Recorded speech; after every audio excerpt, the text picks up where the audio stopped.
28일이 바로 저희가 이 방송을 오늘 새벽에 보도를 하니까 오늘이 되겠네요. 오늘이 날짜로는 오늘 이준석 전 대표가 제기한 이 비대위 가처분 3건이나 됩니다. 네. 가처분이 3차, 4차, 5차 이것에 대한 법원의 신문이 있고요.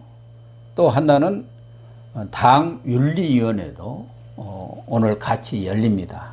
그래서 어떻게 보면은 이준석의 정치적 운명이랄까 이것이 판가름 나고 또 국민의힘이 정말 또다시 경랑으로 빠져드느냐 아니면은 이제 좀 진정 단계를 거쳐서 순항을 하느냐의 그런 판가름이 나는 날입니다. 그래서 뭐 국민의힘도 상당히 긴장감이 그렇게 감도는 분위기가 어제부터 느껴졌고요. 뭐 이준석 측에서도 오늘 윤리 출석 문제라든가 또 법원 출석 문제 이런 걸 가지고 고심한다는 얘기가 있는데요. 먼저 가처분 뭐 내용부터 좀 따져보도록 하겠습니다. 예. 이게 가처분 네. 판결이 네. 똑같이 황정수 네. 부장판사가 합니다. 지난번 1, 2차 인용을 한 부장판사기 때문에 과연 이번에 3차, 4차, 5차 3차는 당헌당규 제정의 전국이 의결 효력 정지 가처분이고 4차는 정진석 비대위 직무정지 가처분이고 그 다음에 그 비대위원 6명에 대한 직무정지 가처분이 5차입니다. 이 판결을 어떻게 할 것인가. 네. 이게 따라서 이제 국민의힘의 앞으로 정치 행로랄까 그런 것들이 결정이 안 나겠습니까? 취재를 조금 해봤더니요. 예, 예. 그 국민의힘 이제 의원들 중에서도 좀 다수 의견은 좀 불리한 거 아닌가. 예, 좀 황정수 그렇게 판사가 지금 이제 이것 뭐 3개 중에서 어느 거 한 군데라도 좀 왜냐면 1심부터 먼저 한번 지난번에 똑같이 판결했기 때문에 연장선상에서 결국은 이제 어느 정도 인용하지 않을까 하는 걱정을 많이 하더라고요. 보니까. 네. 근데 그런데 그거는 이제 그런 의견이 있고 또 반대로 그때와는 지금 상황이 상당히 많이 완전히 이제, 달라졌죠. 네, 완전히 달라졌고 그다음에 뭐 이게 당헌당규 개정 이것도 뭐 효력 정지 가처분에 가 있지만 이제 당의 비상 상황에 대한 것도 구체화했고 또 이미 뭐 많이 지나와 버렸잖아요. 그리고 전국의 개최는 정상적인 법적 절차에 따라서 개최됐다는 그건 또 인정을 했단 말이에요. 예, 예. 그리고 그 전국에서 당헌당규도 개정하고 비대위원장도 선출하고 비대위원도 선출하는 것 아닙니까? 그래서 이번에는 상당히 이 이제 황 판사도 좀 정무적인 판결을 할 가능성도 배제할 수는 없다. 그렇죠. 네, 그렇게 이제 지금 엇갈리고 있습니다. 예. 황 판사도 뭐 법리를 물론 따지겠죠. 그러나 자기의 판결이 가져올 그런 그 파장이랄까 그것이 단순히 판결로 해서 어떤 특정 정당이라든가 이런 차원을 넘어서 현실적으로는 국가 전체에 지금 영향을 미칠 수밖에 없는 거 아닙니까? 야당도 아니고 집권당에 이 지도체제와 관련된 문제이기 때문에 그동안 뭐 윤석열 정부가 출범해갖고 지금 계속 비틀거리는 상황이고 여기서 다시 그 판결 결과에 따라서는 윤석열 정부가 또다시 아주 어려움을 처할 가능성이 높지 않습니까? 국민의힘에서는 뭐 기각이 될 걸로 생각하는 사람들도 많지만 최악의 상황을 대비하지 않을 수는 없지 않겠습니까? 그래서 플랜 B라고 할까? 이런 것을 지금 가정에서 나름대로 여러 가지 대책이랄까? 이런 것들은 생각하고 있는 것 같은데 여기 3가지 그런 가처분에 대해서 일부 인용을 할 수 있고 아마 전부 기각해버리면 아주 국민의힘으로서는 뭐 쌍수를 들어서 그렇죠. 박수를 쳐서 환영할 일이지만 일부 기각이 되는 거 그 3, 4, 5를 어떻게 기각을 하냐에 따라서 내용들이 좀 달라지지 않습니까? 네. 지금 이제 보도들에 따르면은 일단 그 3차 당헌당규를 개정한 전국의 의결의 효력 정지 가처분 이게 이제 만약에 인용이 되고 나머지 이제 4차 그러니까 그 정진석 신임 비대위원장 직무정지를 해달라는 거, 그다음 정진석 비대위원회 비대위원 6명에 대한 직무정지 전체를 또 다 해당하는 5차가 있는데 만약에 이제 3차만 이제 인용이 되고 나머지는 그냥 판단 보류. 예. 그러니까 여기서 뭐 명확하게 판단 안 하고 예, 정치적 사안이기 때문에 예, 예. 판단을 보류할 수도 있죠. 예, 그렇게 되면 이제 그 일단 그 현재 비대위 체제는 유지될 수가 있다. 유지가 되죠. 예, 예, 예. 그렇게 생각을 하면서 가는 것 같아요. 그래서 그러면 이제 그 최고위를 다시 살릴 방법이 없기 지금은 때문에 없죠. 예, 예. 예. 그래서 이제 요거만 하면 뭐 나름대로 이제 비대위 체제로 가는 거죠. 뭐. 그렇죠. 비대위가 그대로 운영이 되니까. 근데 정진석 비대위원장 예. 직무 정지만 했을 경우 까지 인용을 해버리면 4차까지. 예, 예, 예. 그러면 이제 뭐 정진석 씨는 이제 법원의 판단에 의해서 이제 비대위원장 못하는 거고 예, 예. 그럼 그것을 주호영 원내대표가 직무 대행을 하는 것이죠. 예, 예. 예. 그러면은 비대위는 운영이 되죠. 그러니까 이제 권성동 씨가 전에 잠깐 그런 시스템을 했는데 주호영. 예, 이제 주호영 씨가 그 역할을 하게 되는 거죠. 예. 원내대표가 당대표 예. 이제 비대위원장까지 그렇죠. 겸임해가지고 예. 이제 하는 그런. 근데 정진석 비대위원장 직무 집행 정지를 한다면은 비대위원도 직무 정지가 당할 가능성이 높죠. 예선문도. 그렇죠. 예, 같은 패키지인데 예, 예. 위원장만 하고 비대위원은 안 할 수는 없잖아요. 전에도 예, 똑같이 예, 했잖아요. 예, 주호영 예, 비대위원장하고 나머지 비대위원 또 다 직무 정지가 됐으니까. 예. 그렇게 되면은 이거는 이제 뭐 사실상 이제 그 이 법리 싸움에서는 이제 이준석의 승리, 완성이죠. 예, 완성. 그리고 이제 그러면 이제 뭐 전당대회 빨리 해가지고 처음부터 새로 완전 새로 하는 이제 그런 시스템 가야 되죠. 국민의힘으로서는 정말 아주 뭐 파탄 상태는 아니지만 예, 예. 멘붕 상태에 간다고 봐야죠. 예, 예. 이준석한테 연달아 이 패했다 간다면은 명분이 좀 안 쓰고 그동안 이준석의 그런 징계라든가 다른 뭐 여러 가지 문제들이 권력 투쟁 과정에서 억지로 밀어냈다는 그런 이미지 인식을 확고히 해주는 것 아니겠습니까? 예, 그렇기 예. 때문에 국민의힘으로서는 참 최악의 시나리오죠. 그러나 만약에 그렇다고 한다고 해서 이제 또 3차 비대위는 할 수는 없는 거 아닙니까? 예, 예. 하더라도 또 똑같은 판결이 날 거 아니에요. 예. 그게 또 남부지부로 가고 또 황정수뿐이 없다고 그러네요, 거기는. 예, 예. 그러면 이제 또 대혼선이 일어나는 거죠. 원래는 지금 이제 그 정기국회 종료하고 1, 2월 중에 전당대회를 예. 열고 경우에 따라서는 뭐 이준석도 태도에 따라서는 사실은 다시 한번 나와볼 수 있는 길도 열려 있기도 하고. 근데 그런 게 이제 다 이제 엉망이 되고 지금 빨리 이제 그 당 지도 체제 수립을 해야 되는데 그러려 그러면 시간도 촉박하고 정기국회도 열려 있고 지금 국정감사가 시작되지 않습니까? 예, 그리고 또 당내 그 어떤 세력 구도 내지는 그런 것들도 아직 뭐 정비가 안 돼 있는 거죠. 그런 그래서 삶이죠.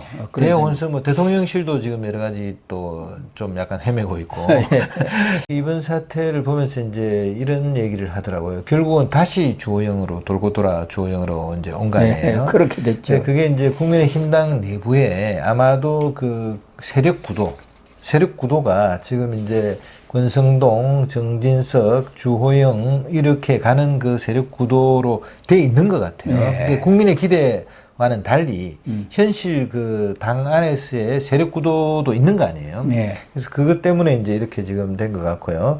그래서 이 시스템 속에서 지금 이제 앞으로 다가올 법률적 리스크들에 가서 이제 대응을 해가야 되는 거죠.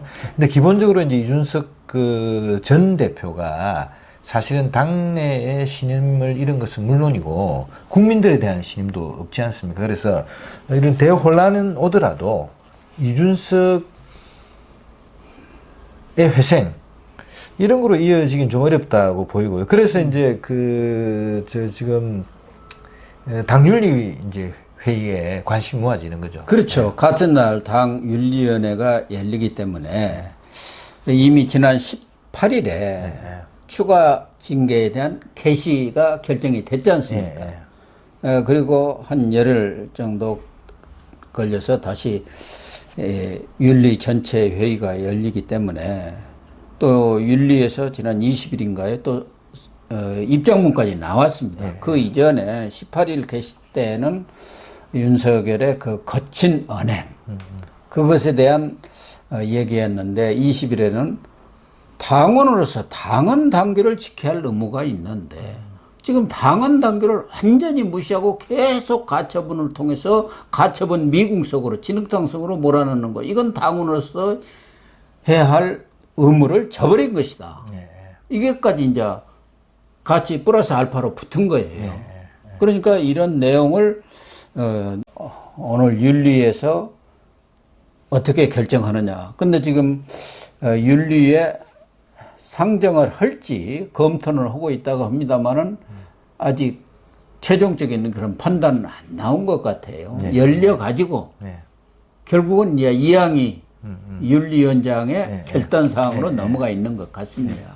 그러니까 전체 회의를 열어가지고 거기서 이제 상정 여부 전체 징계 안건을 전체 회의에 올려야 되는데 그러나 이제 전체가 모이니까 거기서 바로 결정해서 이제 위원장이 상정하면은 전체 또 동의를 거쳐야 되잖아요. 그래서 그 과정이 이제 남아 있으니까 이항희 위원장의 이제 리더십이 이제 필요하겠죠. 그래서 어떤 리더십을 발휘할 것인지 그게 이제 관심사인데 지금 흐름으로 볼 때는 하지 않을까 싶습니다. 그래서 아니 그러니까 그렇지 않다고 한다면 이번에 뭐 상정을 한다면 또 10월에 열어야 하는데 10월 중순이면 지금 현 윤리위가 임기가 종료가 되기 때문에 사실은 어려워요. 이제 시간이 촉박해 가지고 오늘 가부간 결단을 내려야 하는 그런 상황입니다. 그렇지 않습니까? 그래서 이항희 윤리위원장이 결단을 내릴 텐데 그 사이에 조금 이런저런 윤리의 발걸음을 좀 더디게 할 요인들이 이른바 윤석열 대통령의 비서고 발언도 있었고 또 하나는 지난번 정진석 비대위원장하고 유상범 윤리위원이고 유상범 의원 간의 그 문자 노출 유출 파문이 있었지 않습니까?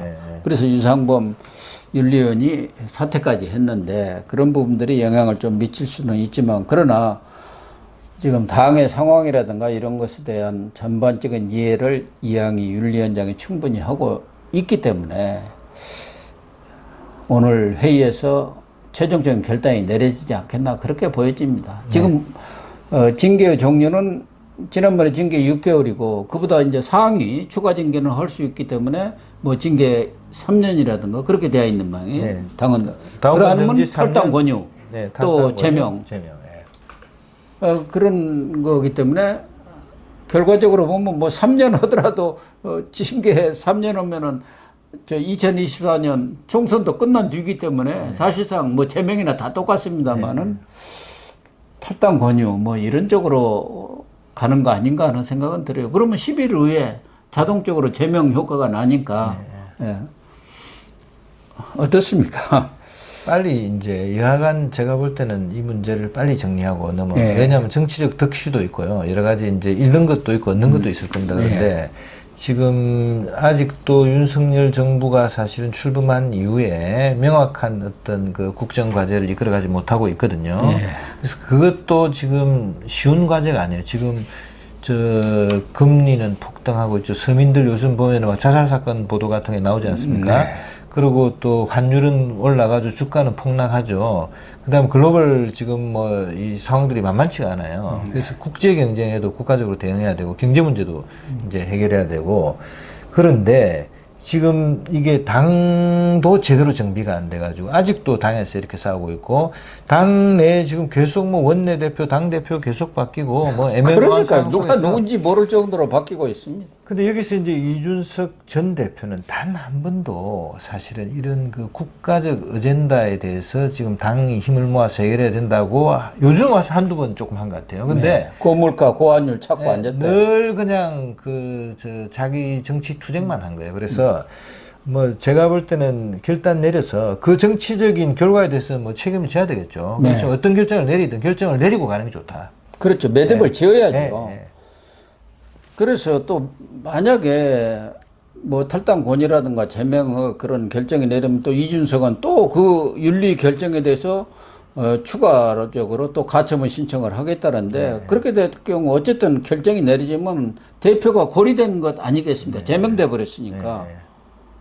그렇게 될 경우는 사실상 비대위가 유지될 수밖에 없고 황정수 판사도 이미 당에서 제명이 돼버렸는데 그날 뭐 바로 동시적으로 어떤 판결을 내린다면 모르지만 또 며칠 후에 내릴 경우 그 이전에 이미 그 소를 제기한 사람이 당사자가 적격이 아닌 당사자가 소를 제기할 수 없는 사람이 돼버린 거 아니겠습니까? 그것도 영향을 미칠 거예요. 그래서 법리적인 것도 있지만 이 가장 중요한 원칙이 있지 않습니까? 정당의 자율성. 네, 자율성.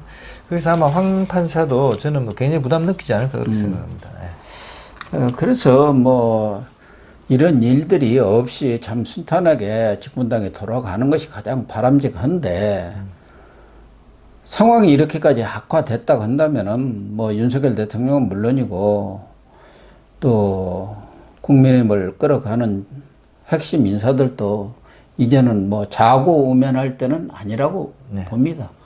그래서 결단을 내려서 정리를 할 것은 정리하고 이제는 앞으로 나아가야지 언제까지 그 자리에서 이렇게 맴돌면서 헤매고 있을 것입니까? 이런 거죠. 예. 네, 오늘 방송 마치도록 하겠습니다. 시청해 주셔서 감사합니다.